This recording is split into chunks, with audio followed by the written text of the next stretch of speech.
Gathering with friends and family for Thanksgiving and the holidays, it's festive and it can also be challenging. It can be emotionally draining. It can be all those things. Dr. David Gutterman, clinical psychologist with Health LeBauer Behavioral Medicine, is here to talk about strategies for when the holidays are hard and navigating emotions are stressful this time of year. So thank you for joining us. I know a lot of people are going to be spending their first holiday losing a loved one, and they're going to be feeling the loss of that and the emptiness of that. What is a few things that you can talk about with them right now about how to kind of get through those holidays?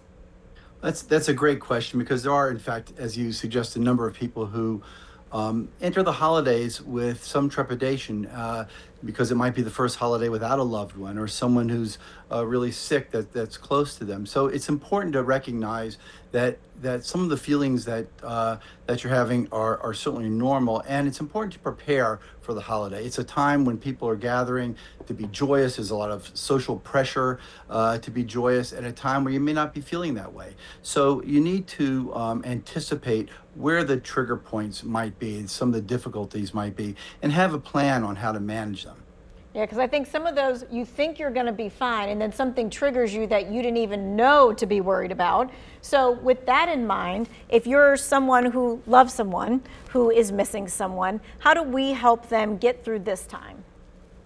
Well, I think one of the important things is to acknowledge to the person, to your loved one or to your friend who's having a challenging time, acknowledge that you recognize this is a difficult time for them, and also give them permission to either talk about it or not talk about it.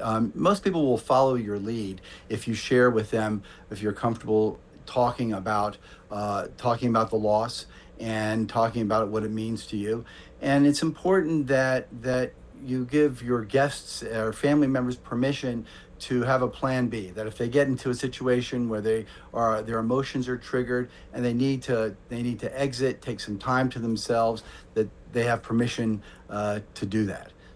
I think sometimes we feel like we're helping, but maybe we're not helping when we say certain things like, don't cry, or is everything okay? Can we kind of go over some maybe do's and don'ts? Well, I think it's important not to try, as you're suggesting, to talk people out of, out of their feelings, to let them talk about it. I think that you don't want to make assumptions. So that's why it's important to ask people, what are they most comfortable with or not comfortable with. I think that sometimes I suggest that people, have a buddy system where you ahead of time, if you know who's attending the celebration, that you let them know that, hey, if I'm having a difficult time, I'm going to give you some sort of a signal or let you know, so that maybe they can help you discreetly take some time to yourself, take some time away for a few minutes, or even leave if necessary. Okay, and so maybe too, as the person who's maybe hosting a guest that's like that, what are some signs that maybe we could be aware of that maybe the emotions related to the holidays and things are a little bit too much right now? I'm sorry, say it again, that what are some of the emotions you're asking? Yeah, if I'm the person who's hosting and my guest, I can kind of tell maybe that something is going on. Are there things that I should be like aware of? Any kinds of... Well, yeah, I mean, I think it's important to recognize, if you know your guests pretty well, you recognize someone is having some difficulty. They often, their behavior is just not within the norm of what they typically are. If there's someone who's gregarious and outgoing and they're very quiet, they're not non-participatory or something like that, you want to very discreetly, check in with them to see how they're doing, and to make sure that they're okay, and again follow their lead as to what might be, not make assumptions, what might be helpful for them to make their way through what's a difficult time, especially when other people are seemingly very engaged and involved, and if someone's kind of removed themselves. So these are all when we've got people and we're together, that we're actually like seeing eye to eye and that kind of thing. What about if we know that there's a friend or a loved one who is far away, who may also be dealing with that kind of thing? Are there better ways than others to reach out to say, hey, I'm thinking about you? Sometimes we're afraid to say that because we don't want to tip somebody off to being sad. Yeah, I think the mistake that most people make is that they don't know what to say, so they don't say anything. and just wait for someone to, say, well, they'll let me know.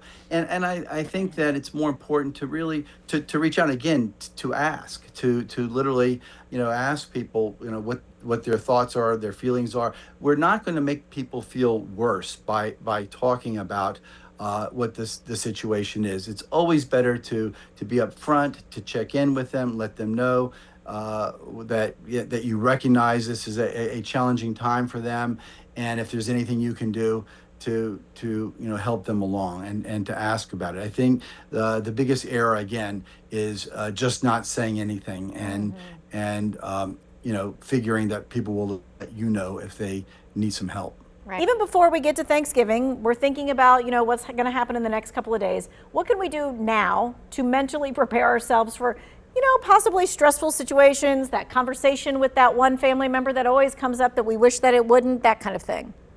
Right. Well, I think most of us have been to enough gatherings. We recognize that that often does, in fact, happen. Whether you're dealing with loss or some other issue in your life, or it's just an uncomfortable conversation. So I always suggest think about the guests, the people who are going to be there. Very often you can, if you've been to celebrations with these people before, you can anticipate some of the trigger points or more difficult conversations. And I think it's always a good idea to expect that might occur, but always have a plan. And that plan can be as direct as simply saying to the group or to an individual, I'm just not comfortable with that conversation. We tend to be reluctant to do that. And I think it's a mistake to engage into a discussion that isn't going to lead anywhere good. So I think it's you should give yourself permission to be able to say politely that you're just not really comfortable participating in that conversation. And if some people, which they tend to be, are persistent, you can politely exit the situation. Give yourself permission to do that. You don't need to force yourself to stay in uncomfortable situations. All right. So there are things that we probably should avoid doing that we probably think help our stress, but probably don't help our stress. So let's talk about those things. Well, Tanya, every year I mention around the holiday season that as much as it is nice to celebrate with food and with drink, that to try to anesthetize oneself with alcohol can be a problem. It's a very slippery slope. And I think, again, when emotions are high and tension or anxiety is high, there's a tendency to want to sometimes, have that extra drink or two to soothe that anxiety. Not a good idea when it comes to some of the holidays, because again, our ability to screen what we say, how we react, and it intensifies certain emotions as well, including grief or sadness or loss. So generally, it's not a good mechanism or tool to try to manage the anxiety. You're much better off having behavioral strategies, talking to your friends, talking to others who are going to be there, letting them know that you might need to lean on them. I was about to say, what are those things? I'm thinking some people used to have a rubber band and they used to snap it a couple of times to remind them, hey, let's not do that. Yeah, twist or something to let people know. But it really does work, because generally friends and family can be great rescuers to really kind of come to your aid in a time like that to really help you out. All right. Well, happy Thanksgiving to you. Hope all goes well around your dinner table. And for those Thank of you you so at much, home, and happy Thanksgiving to everyone. And keep in mind, gratitude above all. We can always find that thing to be grateful for. for sure. We're going to put this in the 2-year well-being section of our website so that you can maybe send this to someone, or maybe you need to listen to it one more time.